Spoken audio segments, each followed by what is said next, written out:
It's Zircon's Tower Hour.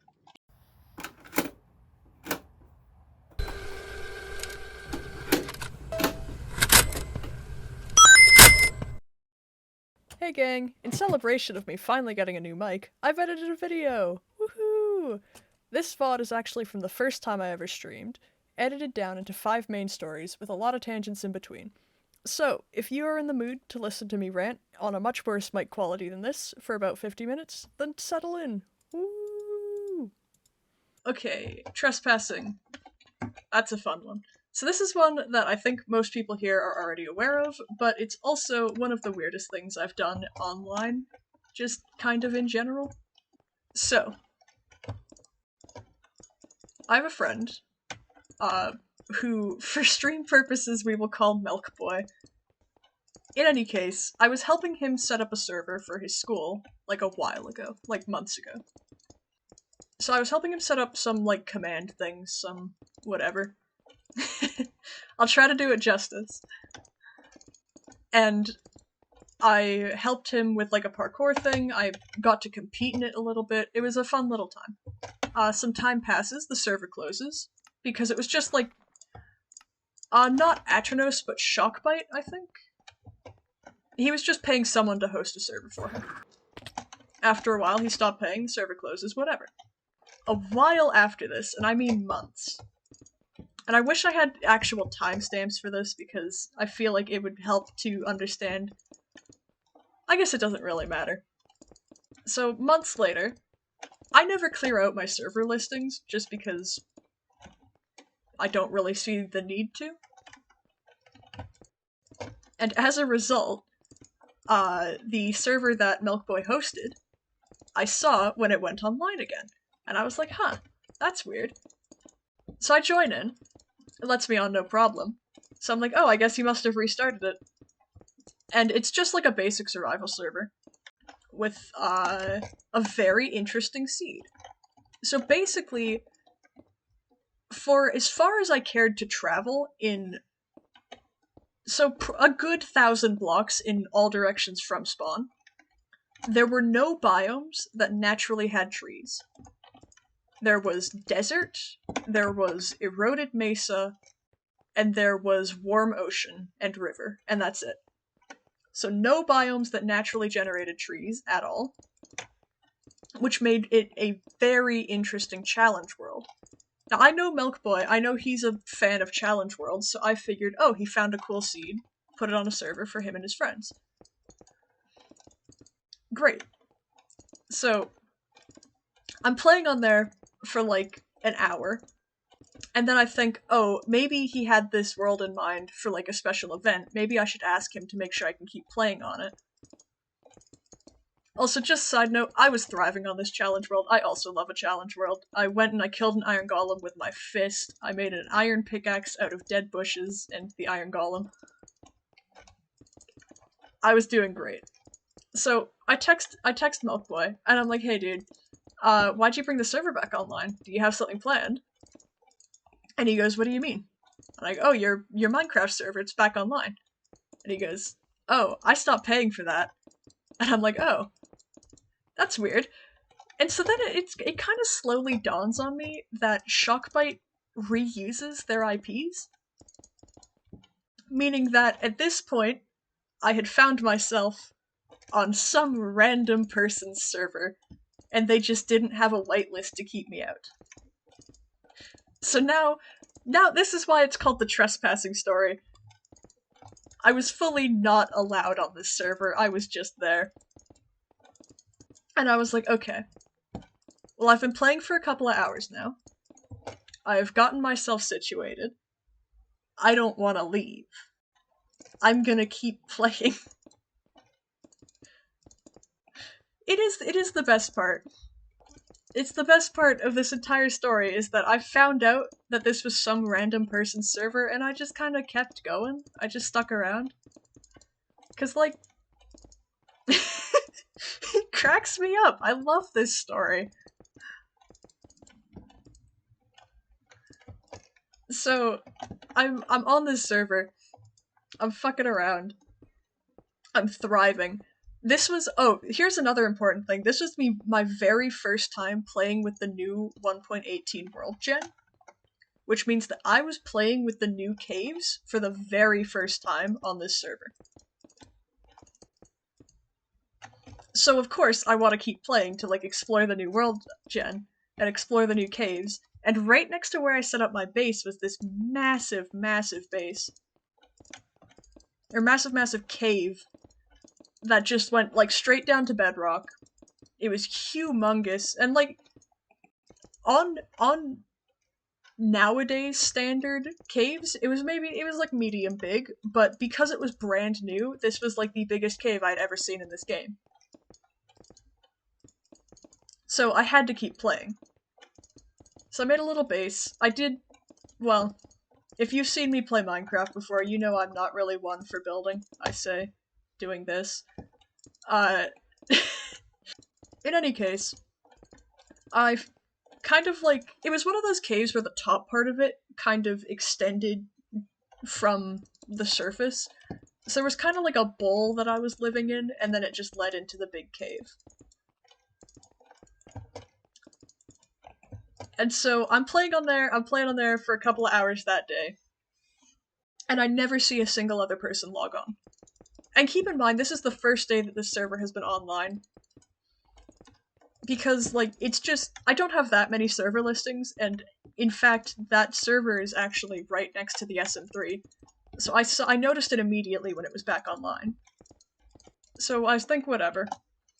Maybe I'll meet somebody else who goes on the server, and I can explain to them that they should put a whitelist on their server. Or maybe I won't. My base was far away from spawn, and I knew exactly where spawn was. And so every so often I'd travel back there, and I could see, like, proof. Like, people were playing on this server, I was just never catching them. And I mean, considering my usual time that I play Minecraft at, it's not that weird if they're in the same time zone as me, because I was playing Minecraft. Actually, no, that's not true, because during those 2 days, I was on it basically the entire day, because I had nothing better to do. Needless to say, I was playing a lot on this world, and I had gotten to the point that I had everything I needed to go fight their dragon. And I didn't really want to go fight their dragon, because at this point, I had never interacted with these people at all. At all. I'd never seen a single other person on there. I'd seen people in, like, the server list, like, you know how you can tab over and see, like, who's on a server? I'd seen one person on there before, but I couldn't remember their username at that time. And the reason I bring that up will become important in a minute. But other than that, I'd never seen a single other person play. I'd been playing on this for 3 days, like 3 IRL days. And I was ready to beat their dragon. And I had found the stronghold, and I had gotten all the eyes.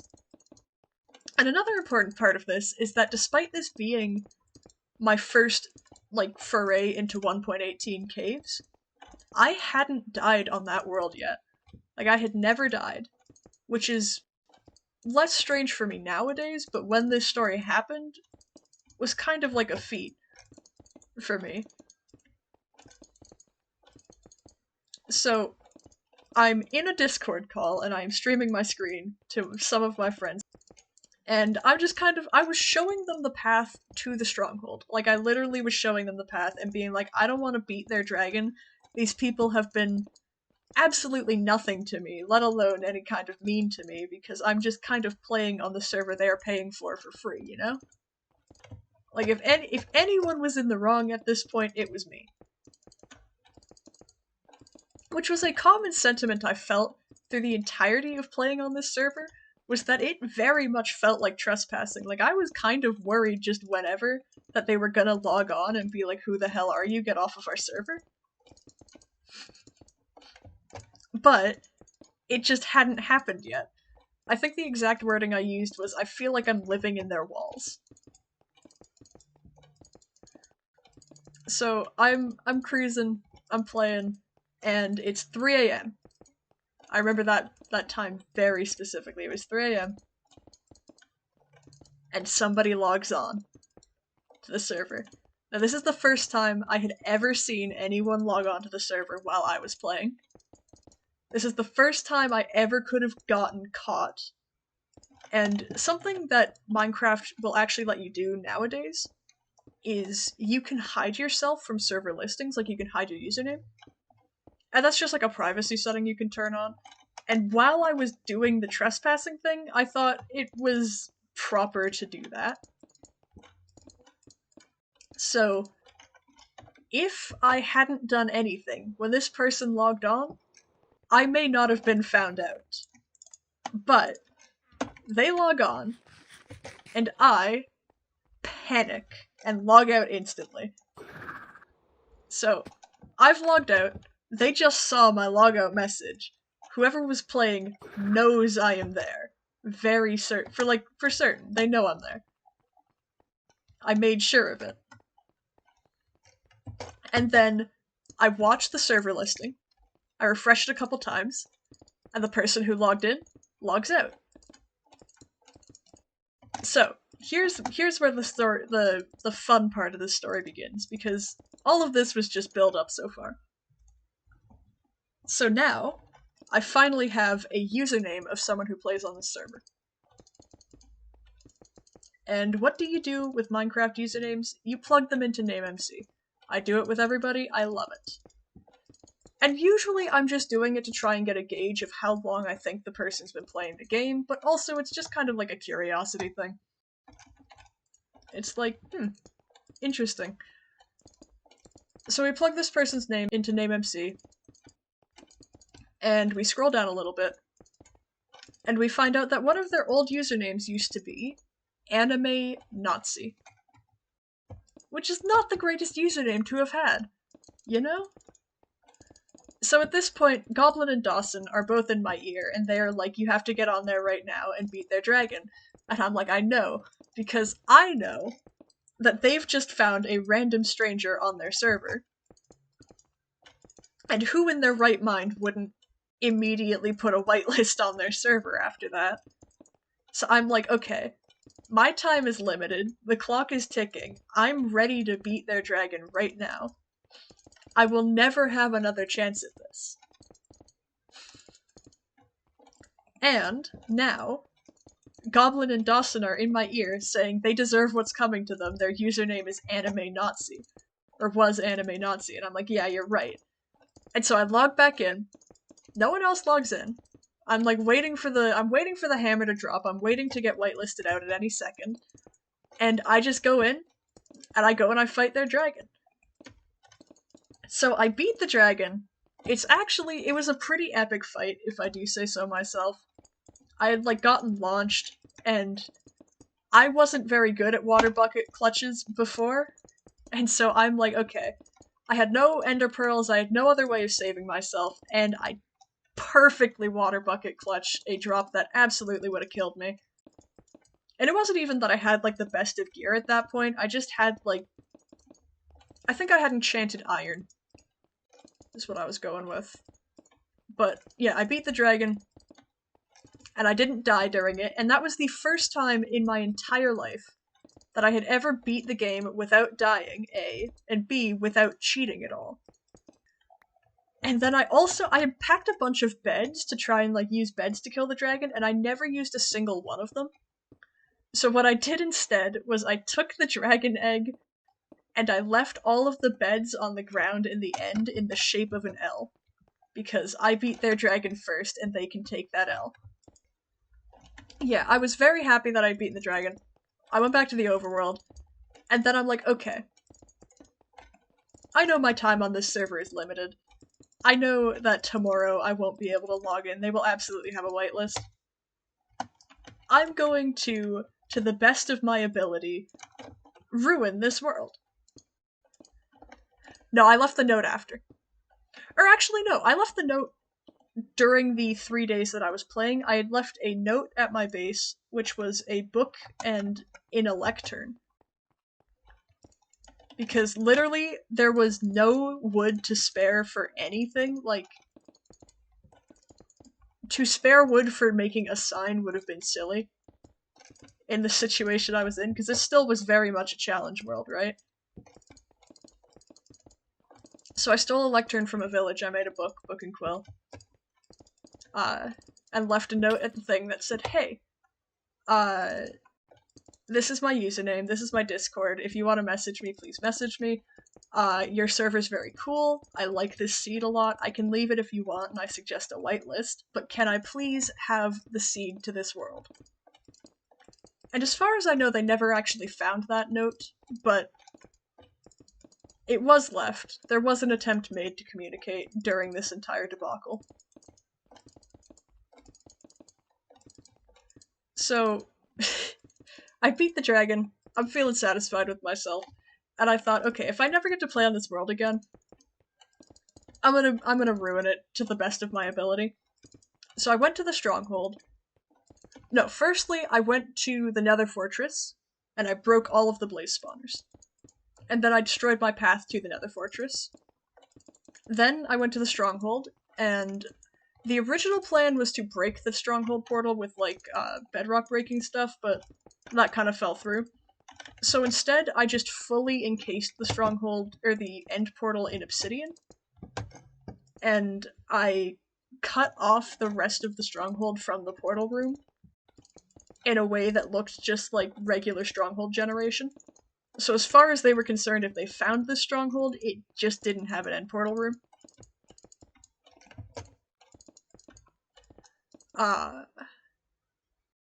And then I tried to rig my base to blow up, but I didn't have enough TNT to do it.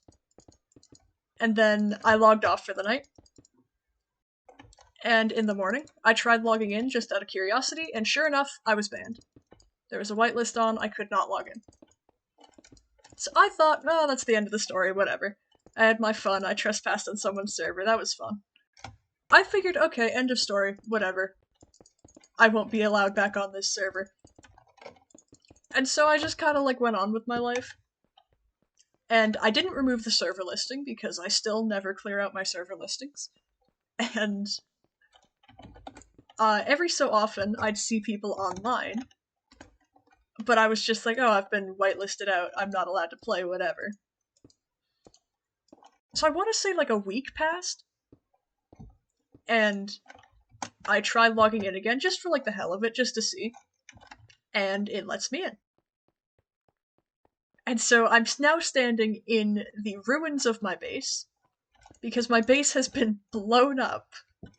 There was a collection of signs at my base after I relogged, after I was allowed in, and the signs read, "How did you find this IP, LMAO? This is a private server. I fucking opened a chest and everything blew up. I don't fucking know if you want to talk. Discord username. Let's chat, LMAO.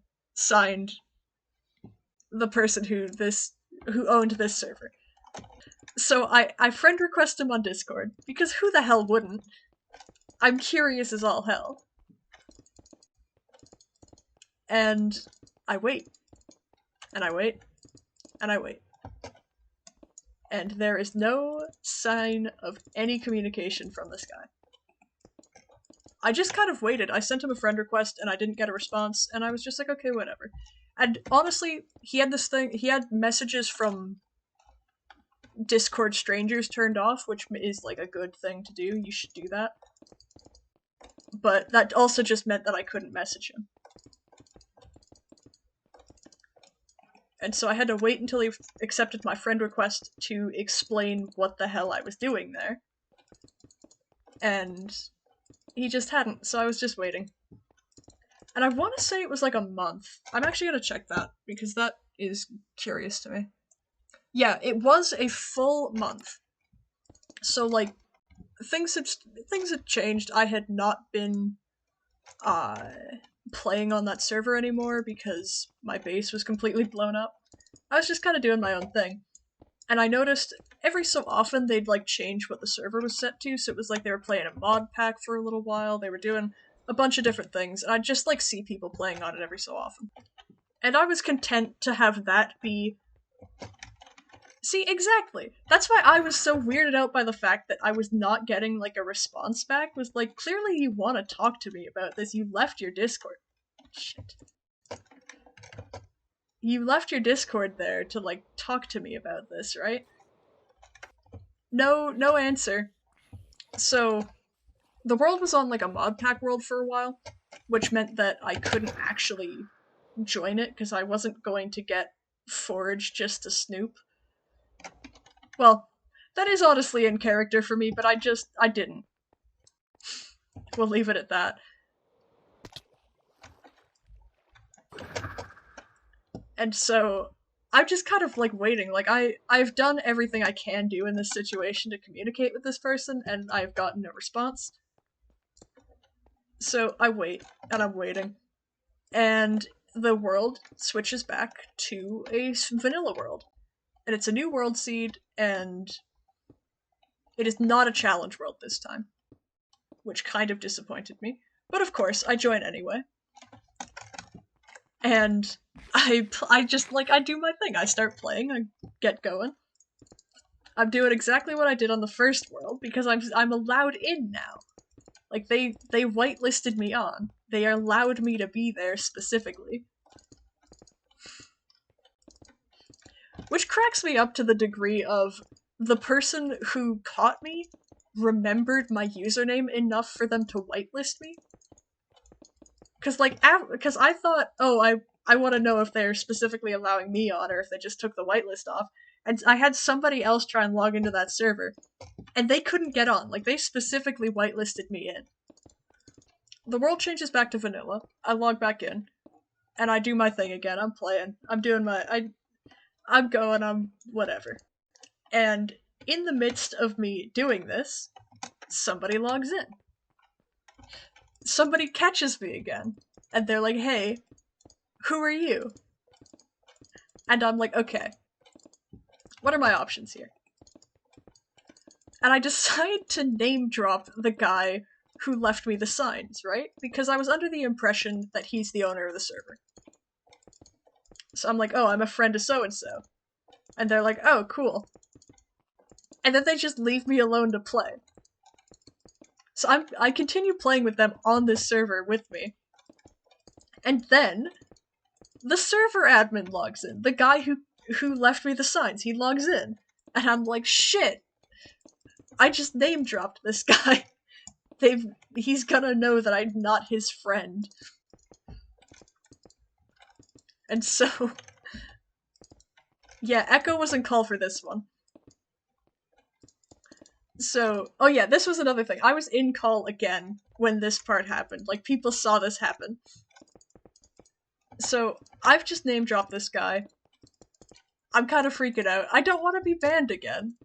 You know? But also, I just said that I was this guy's friend, and he has no idea who I am, and I have no idea who he is. So...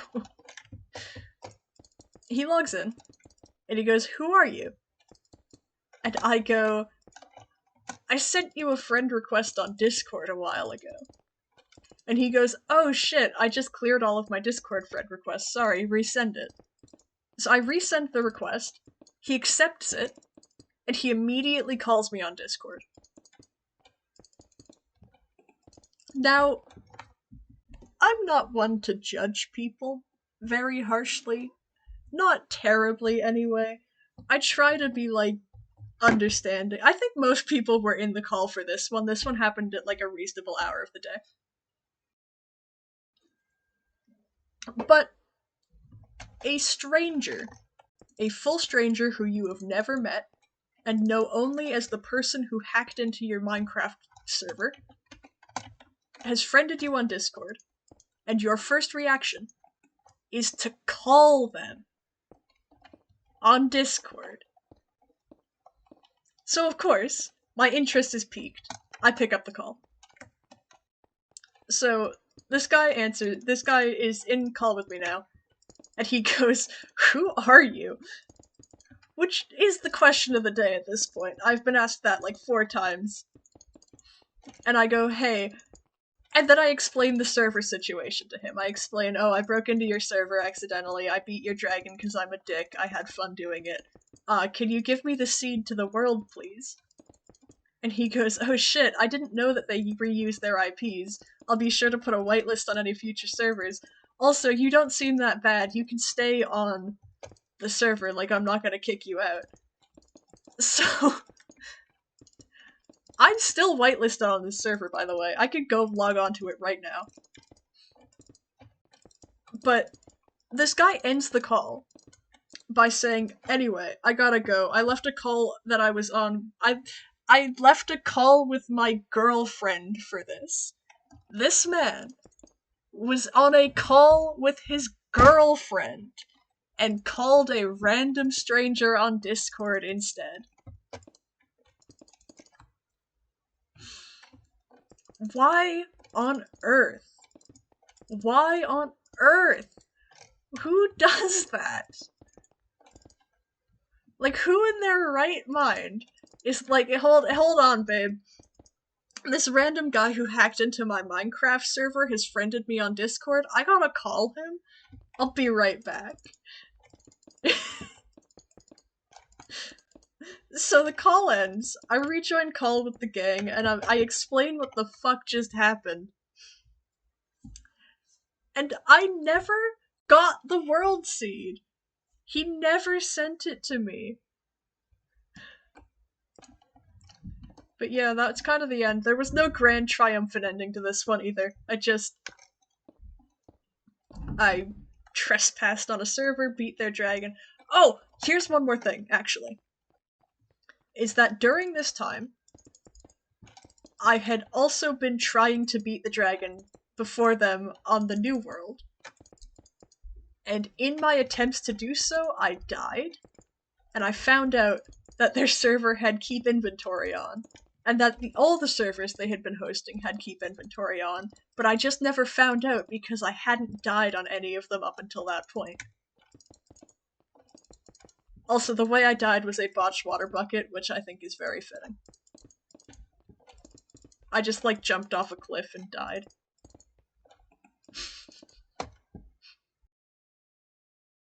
Big Quartz Rock story. Okay. So, this is another story from camping as a kid. This was a different campsite. This was one that specifically was at a lake that had been, over the course of, like, 10 to 20 years, had been slowly drying out. The most interesting aspect of that was that there was, a series of docks going into the lake that were, like, slowly going further and further. Like, the shore just kept growing. So there were at least 5 of these, like, wooden docks, where one of them was on the water, and then 4 more of them were, like, further out into the shore and also just, like, increasingly weathered and old. And they just weren't upkept anymore because they weren't used anymore. So as a result, this was a beach that was mostly made up of land that had been underwater, like, recently. One of the effects of that was that the sand on that beach was so soft. It was the softest sand I'd ever felt on a beach. It was amazing. Another of the effects of that were that there were a lot of, like, really big rocks there, where, like, just the water flow had let them, and they were just, like, polished to a sheen. It was almost like beach glass, but just like rocks. It was a very cool beach. I actually don't think it exists anymore. I think the lake that it led into is fully dried up now, but it was cool while it lasted. So, I was there camping with, I think, damn near all of my paternal cousins. And so we were just hanging out on the beach, just talking, and I was lying on the sand, and I had found a rock.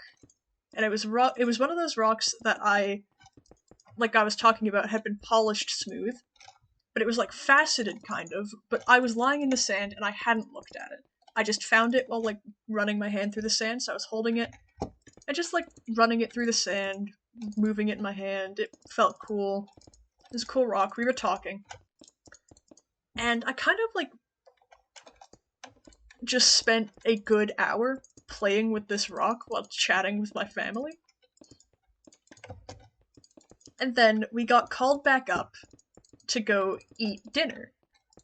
And so I'm like, alright, cool. And I, like, get up, and I look at the rock that I had been playing with, and it was a chunk of nearly clear quartz, like, straight up quartz, bigger than my hand, that I had just found on the beach. Like, it was just straight up, like, a big piece of quartz that I had been playing with for the better part of an hour, and I just hadn't realized until then. So I was a kid who collected rocks, like, I knew what I was holding, and I flipped out shit! I was going nuts! I was like, holy shit, this is so cool! I showed it to everybody, I was, like, waving it around, I was showing it off, I was so excited. And, like, I brought it home with me, and as a kid who collected rocks, I had a place where I collected all my rocks, and because I'm a weird kid, I didn't exactly distinguish between this awesome piece of quartz and all of the rest of my rocks. So it just kind of went in a big Easter bucket I had that was full of mostly landscaping rocks. And that's where I kept it until I left, like, I moved out of the house where that thing was, where that bucket was. And I never saw that quartz rock again. I still don't know what happened to it. There's another story at that campsite, actually, which is actually why I put this story on the list, was I knew I'd remember a couple other stories from that campsite. There were a bunch of these, like, little walking paths that cut through, like, just straight up forest in this campground. And one of them went to the beach and was extremely steep. Like, ridiculously so. And I think it was mostly used as, like, a biking path. So, it was, like, very... like, there was a big groove in it where people had biked down, and there was not a lot of space to walk.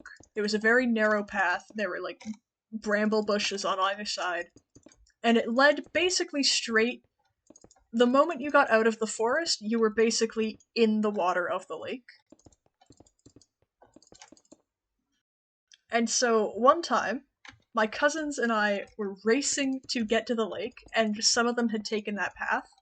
Because that was, like, the best shortcut, basically. Because it took you, like, straight to the water. And so I was like, hell yeah, I'm gonna win. I'm gonna take this path. And so I'm running down this path, and I suddenly realize, I'm running, and I'm not gonna be able to stop myself. And I'm gonna run straight into the water. And I don't want to get wet. So what did my child brain do? What did my panicked child brain do? I turned, and I ran straight into a bush. And it was not a soft bush. I had cuts all over myself, I had splinters, I was in a bad way, but in my mind it was better than running into the lake. So that's... make of that what you will. This one's not even a story, this is just like a feature this campground had. This campground had a bunch of like playgrounds in it that were all hidden on these paths. And one of them was like the most hidden playground I've ever seen. It was like still in regular usage, like they kept it clean and everything, but it was just like very hard to find if you didn't know what you were looking for. And it had these swings that were like, you know, kind of like a carnival theme horse. It was like that. And for whatever reason, if you stood on these swings in the right way, I don't even know how to describe it. These are like the weirdest swings I'd ever seen. They weren't on chains. They were like static bars with hinges on the horse. And if you stood up on the horse and like rocked on the joint of it correctly, you could make it go really high up without trying very hard. And so these were just like the best swings I've ever had the pleasure of enjoying. Like, I still think about these damn horse swings. It was amazing. I gotta find it. I imagine there's a picture of him online somewhere. This was like a well-known campground. But, God, man, those swings are so cool. Alright, Oleander story. Let's tell that one. That's a fun one. Hold on. So this story is not so much a story, so much as it is a snapshot into what I am like as a person. This story is about one of my favorite pastimes, which is finding some random topic and then completely losing my mind about it for a couple of days. So, for reasons, I was looking up poisonous flowers. Which, you know. And I found a beekeeping forum, a page on a beekeeping forum from 17 years ago. 17 years ago, the question on a beekeeping forum was asked, honey from poisonous flowers. Now, here's something interesting. I'm sure this is because the formatting of the site has changed in the next 17 years, but this question is formatted like a poem. It reads, I know that oleanders and azaleas are poisonous. Oleanders have been used to make rat poison. Their roots, branches, leaves, flowers, and even their seeds are deadly, but I like oleanders very much because of their nice flowers. What happens if a bee collects nectar from a poisonous plant? What happens if I eat that honey? Would I die? That is the entire question.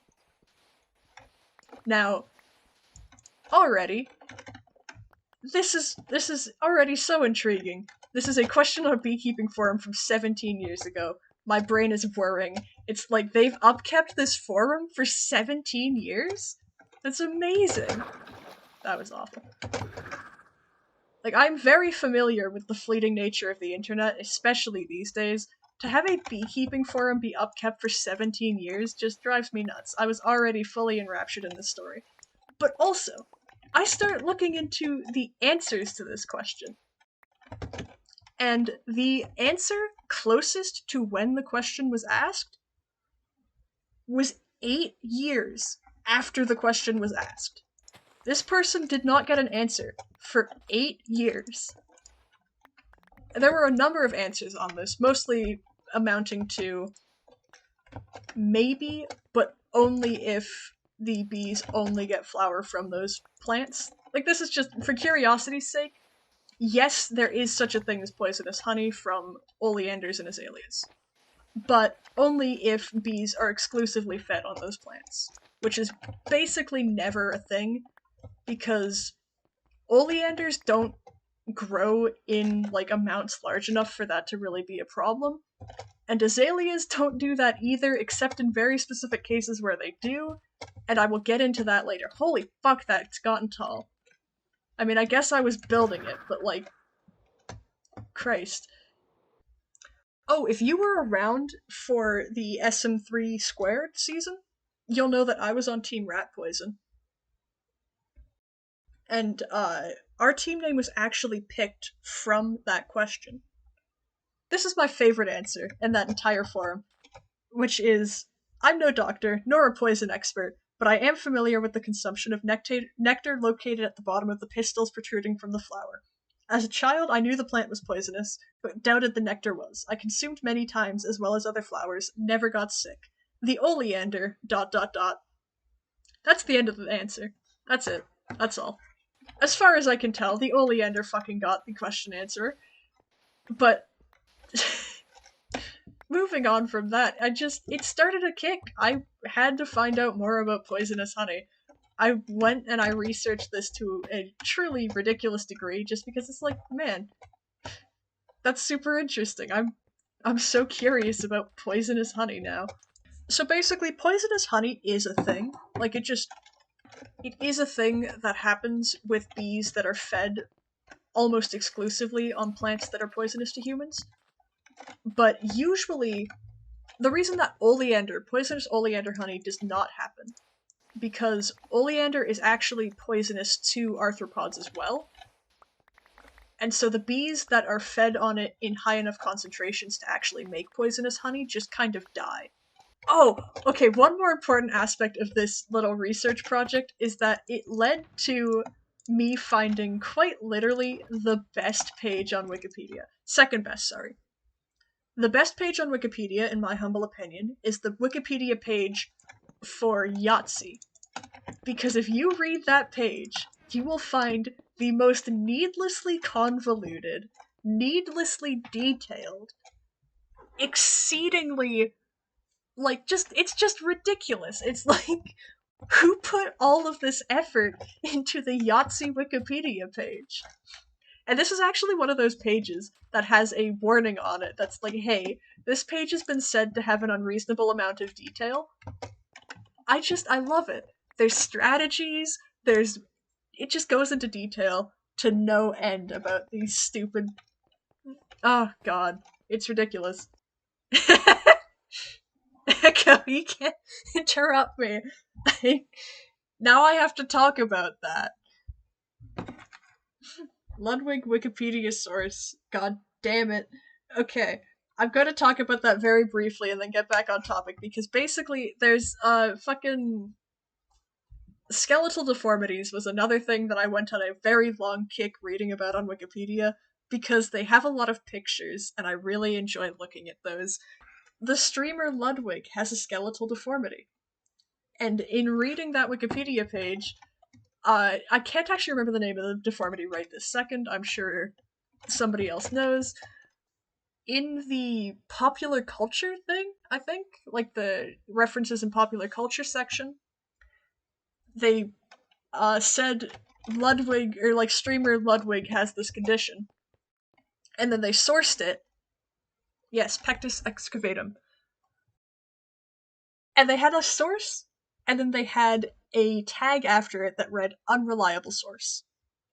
So I'm like, okay, I have to see what their source is. And I click it, and it is a tweet from Ludwig that said $1 million to drink Fireball out of my chest hole. That is what Wikipedia defines as an unreliable source. But yeah, the second best page on Wikipedia, in my humble opinion, is the page simply known as Bees and Toxic Chemicals. Here's the thing. I read a lot of Wikipedia. You get a feel for what a Wikipedia page has had a lot of writers just because, like, there's something to be said for a lot of Wikipedia having a lot of editors where there's a very impersonal tone. Like, you can tell that it's been filtered through so many people that there's no one with any stake in it anymore that's writing on these pages. And so because of that, I adore the Bees and Toxic Chemicals page. Because it has at most, like, I'd even guess it maybe has 3 editors on it. Like, I'd say 5 just because redundancy, but I'd even guess 3. It cannot have been a lot of people who wrote this page. And I just love it. It's like, it goes into a little bit of detail about whatever. I don't love it for the content. It actually was rather disappointing for the content of the page. Because honestly, the sources on it are garbage. It talks about bees, or it talks about honey sometimes containing morphine from bees that were fed primarily on poppies, but it does not have a source for that, and I could not find a source for that because in looking it up, I found out that there was a song called Toxic Honey by the Poppies or something like that, which meant that I could not find any information about that at all. And that was disappointing. Kinder Egg? Alright. This was last summer. I was just chilling, hanging out. I was on my own, house is empty, and I'm like, I'm gonna walk to 7-Eleven. So I walked to 7-Eleven. I walked to my neighborhood 7-Eleven. And they have a promotion going on. Where it's like, hey, if you buy a Kinder Egg, you'll get a bunch of 7-Eleven points and you can get a free Slurpee. And I'm like, great, I want to buy 2 Kinder Eggs because I haven't had those in a while, and I love them. So I buy some Kinder Eggs, what I think are Kinder Eggs. And they are Hot Wheels branded. It's a strong start. So I buy them, I'm excited to have them. And I find out, no, These are off-brand Kinder Eggs, and as such, they do not apply to the 7-Eleven promotion, which means I did not get the extra points. So that annoyed me. But I was like, okay, whatever, it's chocolate. So I eat one of them, and it is terrible. It is god-awful. It is so bad. It's just awful. Oh my god. Like there's bad chocolate, but this chocolate actually tasted like plastic. It was so terrible. But I was like, okay, it's official Hot Wheels branded. I'm going to get a cool toy out of this, right? Right? No! I open it up. Very clearly, upon opening it up, it is not a real Kinder Egg. There is completely different eggshell. It's like white instead of yellow. It's not a yolk. And so I open it up, and I can see the paper in there that's like, this is the toys that can come in these eggs. And I'm like, cool. And it's a bunch of different cars. And I'm like, rad. I'm gonna get a little mini Hot Wheels. No. Because I open up mine, it's like in plastic package, like clear plastic packaging. And it's a little charm? I don't know what it's supposed to be. I think maybe a pencil topper or something, but it... Okay, actually an important thing to note. I had just gotten Crocs. Like, I had just gotten a pair of Crocs as, like, shoes to have and to wear. I was the proud owner of a brand new pair of Crocs when this happened. And I thought, man, this kind of looks like it could be a Croc charm. So I open it up, and it smells like gasoline. It's really terrible quality plastic. It smells like gasoline. It's awful. And I'm like, alright, I'm throwing this away. So I throw it out, and I'm like, okay, well, I saw on the little packaging that there are in fact cars with this, and I got 2 eggs. What are the chances I'll get another one of those Croc charm things? Apparently pretty good, because I got another of those damn... It was a different pattern, even. They had made 2 of these. Terrible, terrible toys. Like, why would you put that in there? Even if I was the intended recipient of this thing, even if I really wanted to eat shitty chocolate that tasted like plastic, and I really wanted to get a Hot Wheels toy, no child on Earth would be happy with a pencil topper when they could have had a little plastic car. Right? Like, truly, why on earth did they do this? So, I open up the other one. It also smells like gasoline, but the design is a little cooler than the first one. So I'm like, great. I'm gonna put this on my Croc, I'm gonna put my Crocs outside, and I'm gonna wait for the smell to dissipate. And so I did that. And so, yeah. The thing eventually broke because it was shitty plastic, bad quality. But I did, in fact, wear it on my shoes for a while. I'll tell the piss bowl story. This is another story featuring my cousins. When I was a kid, I would get paid to babysit my cousins, but like babysit in air quotes, where the parents were still in the house. They just wanted to, like, drink sangria. And so they were like, okay, someone needs to watch our kids who's a bit more responsible. And I was what was known as a quiet kid, aka I was very boring. So I was the responsible one. And I got paid for it, so it's like, whatever. As a little kid, getting any amount of money to just, like, sit and hang out with my cousins was absolutely worth it. So I'd just go and I'd sit in their basement and our parents would be upstairs drinking booze. And, it's important to note, I wasn't like a little kid. I was old enough that I could be, like, taking care of these people. It's just that I didn't really have to. So, I basically was just there to keep the kids minding their own business. And, I'd just chill in their basement. So it was an unfinished basement, but it did have a bathroom. This is important to note. It fully had a bathroom. And, I was just chilling there, playing their Xbox there, watching their whatever. And I'm kind of, like, snooping around. I'm bored. I'm looking through their drawers. And I open a drawer. And there's a bowl full of yellow liquid in the drawer. And I call one of my cousins over and I'm like, hey, what's this? And he goes, oh, that's the piss bowl. And I go, why? And he says, the bathroom is too far away. Here's the thing. The bathroom is not too far away. The bathroom is closer than the drawer that the piss bowl was in. And this is not like a covered bowl. This is like you know what you'd like put popcorn in? It's that.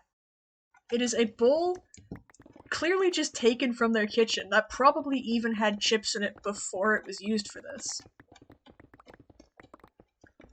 Like just a white plastic bowl that is currently full of piss. And so I'm horrified. But also, I'm like, okay, I'll just leave this alone. I don't need to involve myself in this at all. So whatever. I leave it alone. I don't bring it up to anyone. I just ignore it. Whatever. So a couple weeks pass, and I'm babysitting them again. And the curiosity is killing me. I have to look in the drawer again, right? So I open the drawer. Sure enough, there's a bowl there. Full of red liquid. And I go, what's this? I call my cousin over, I go, what's this? He says, it's the piss bowl. And I go, why is it red? He says, we poured Gatorade in it. And I was like, okay, you know what? Whatever. Again, I'm in a situation, I'm just gonna let this go. I don't need to press anyone on this one. I truly just, like, whatever. So, I never brought it up to anyone, is the thing. I was like, this is terrible, and I hate it, and I'm never gonna bring it up to anyone, because no one... I was, like, at an age where it's like, this is a problem that will go away if I never say anything about it. And I get called back to babysit again, and the curiosity is killing me, I have to. And I look, and the bowl is gone. And I never asked about it because I was like, I don't want to know about it. I just sincerely didn't want to know.